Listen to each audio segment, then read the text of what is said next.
And now, it's time for another Dice Tower review with Tom Vasel. Hey folks, today we're taking a look at Scythe Invaders from Afar. Scythe was one of the most anticipated games to come out this year. Extremely popular game. Now we have an expansion for it. This is not a surprise expansion. The board already gave us clues that this expansion existed. Essentially, this expansion adds 2 more factions and allows you to go up to 7 players. There's nothing else really in this box, but let's take a look.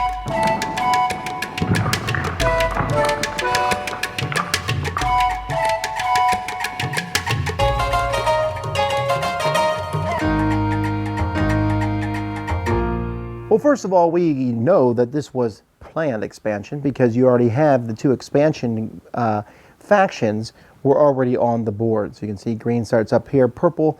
This allows for players to play a 7-player game.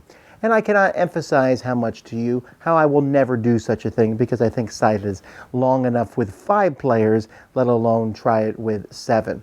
It does add 2 more faction boards, or 2 more of these boards anyway, not the faction boards. We have militant and we have mechanical, and these are cool and neat with new pictures, and I always have a hard time really, I guess I'm not a deep enough Scythe player to know, like, well, wow, this is a cool combination, it's cool. I usually just take one of these randomly and just see how it works that game. I'm like, oh, okay, so this is how I'm going to be playing over the course of this game.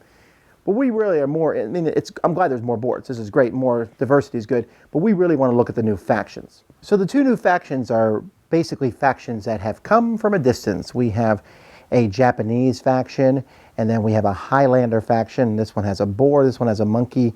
I really like the models for both of these because, you know, you might say, oh, look, you have a pig, big deal. But that pig is a nasty looking pig. And I just really like this model. These probably need to be painted. They just look really good. And, I mean, this is a small thing, I guess. But, hey, if you want to play purple or green, these colors are now in the game. And you can even see here's the different new worker meeples for each of these. So, you know, again, they're different shapes. But let's talk about the special abilities of each of these. Because I think they both are similar, actually. And they're both able to place things on the board. Now, Connor and Max, the clan Albion, they're mechs, by the way, which are some pretty cool, nasty-looking green mechs. They're if you look at their special abilities, they have 2 that are all about getting rid of your opponent's power. But basically, you have these flag tokens, and you can drop these flag tokens off in a region from your character. And at the end of the game, these are going to count as extra regions for purposes of scoring, as long as they're not directly next to your home region. So you can go out and drop these flags off, and as long as you control that region. So they're almost like a colonial type faction. And they even have a special ability here where you can move to any territory where you have a worker or flag token. That's a pretty powerful thing that you can do, and I really like that. It gives them great mobility. They're another faction that kind of concentrates on war, and I didn't think war was something that was too heavy inside, but this is another one where that's useful. The Japanese faction here, they have some pretty fat-looking mechs here, but hey, they're probably pretty good armor. They have a really cool ability of dropping traps out. And they can put a trap in a region, and if no one else has that region by the end of the game, they control it. As long as the trap is armed. But you can disarm a trap by walking in and setting it off, but then something negative is going to happen to you. You're going to lose cards, you're going to lose money, you're going to lose popularity, or you're going to lose power. And so those are negative things, but your opponent might do those anyway, just so you're not controlling that territory with just a trap token. So these trap tokens can be around, and one of these special abilities that they have allows you to arm the trap. You can move to any territory with a trap token, which again gives you great mobility, and then you can arm the trap. And they also have a couple other things. For example, if they have 1 unit, they're going to get an extra 2 power. So this is basically the 2 factions. They're both dropping things around the map, but they're 2 new cool factions.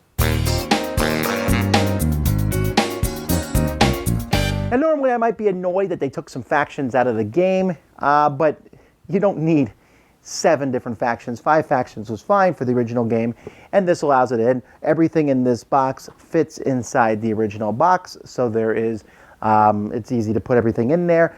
Of course, I mentioned already that there's purple and green, yay! But the 2 new faction powers, I really like them. I feel like they're balanced. I don't feel they're overpowered. The trap one, the traps are nasty, but at the same time, They're not like killing people nasty. They do negative things to you, but the nastiness, you got to be careful. You might give them more territories, but even if you go and set off a trap, they can always go rearm that trap. So I find that's actually, if I have my druthers, if I'm picking a faction, yes, they're purple. Yes, they have a monkey. Two things I really, really like, but they also have a cool power.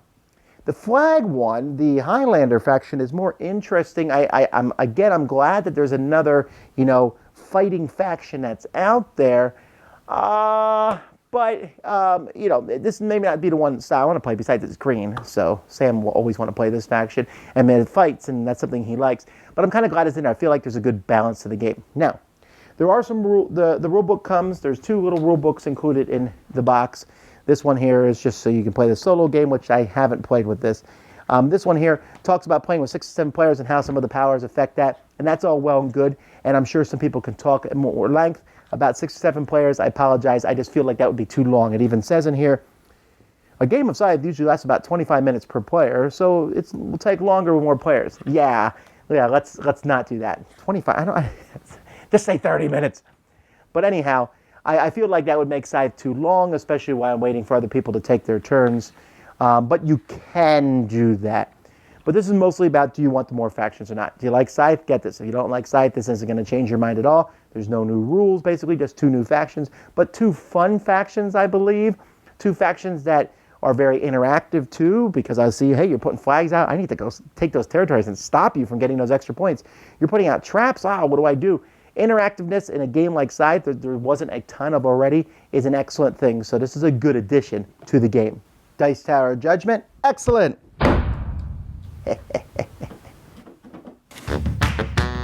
Thanks so much for watching the Dice Tower videos. Find more great videos and reviews, as well as our top-rated audio podcast at Dicetower.com. You can also find other great shows at Dicetowernetwork.com. I'm Eric Summerer, and you've been watching The Dice Tower.